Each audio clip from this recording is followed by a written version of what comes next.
Good afternoon. Guys, last night's debate, let me just quick tell you who the winner was. America. America won last night because we saw an audience-free debate, which is something we haven't seen since the 1960 presidential debate between John F. Kennedy and Richard Nixon in the CBS studios in Chicago. Last night was really interesting because we didn't have the audience cheering or booing after responses, and we got down to substance. We got to hear about how Bernie Sanders or Joe Biden would handle this time of crisis if they were in fact in the Oval Office. So what did we learn? Well, we learned that Joe Biden and Bernie Sanders can in fact agree on one thing. They don't like President Donald Trump's leadership styles or how he's been handling the coronavirus. So what else did they agree on? Not much. Actually, they disagreed on just about everything else because after all, they are ideologically very different, right? Not only were they 6 feet apart on stage last night, but they were 6 feet, if not further apart on their ideology and where they stood on various issues. Last night, I would have to say Joe Biden was the winner. He came out and showed that in a time of crisis, he could be a steady, pragmatic leader, and he could deliver results. He told the crowd that, look, viewers are not interested in a revolution. They're interested in results. And when it comes to coronavirus right now, he couldn't have hit that far harder on the head if he had tried.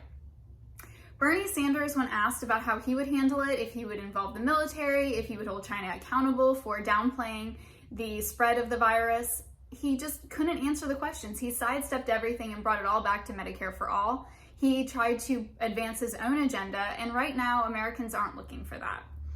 Interestingly enough, we saw that Joe Biden not only was this pragmatic leadership style, but he's handled things like this before. During the Obama administration, they handled the Ebola crisis, and Joe Biden poised himself that he was the person to be able to solve this.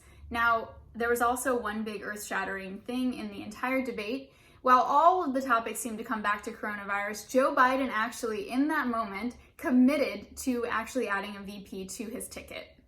Bernie Sanders, when asked if he in fact could also commit to adding a female for his vice president, shied away from actually making that commitment. It was a really interesting night, and I can tell you that we didn't learn too much more than we already knew about either candidate, but it was actually really nice to hear the candidates and not have to listen for the audience booing or cheering, and it was just really nice to have issues presented and conversation and a real true debate. It was really unique, and I hope going forward we can see more of those. I'm sure that you also maybe enjoyed that.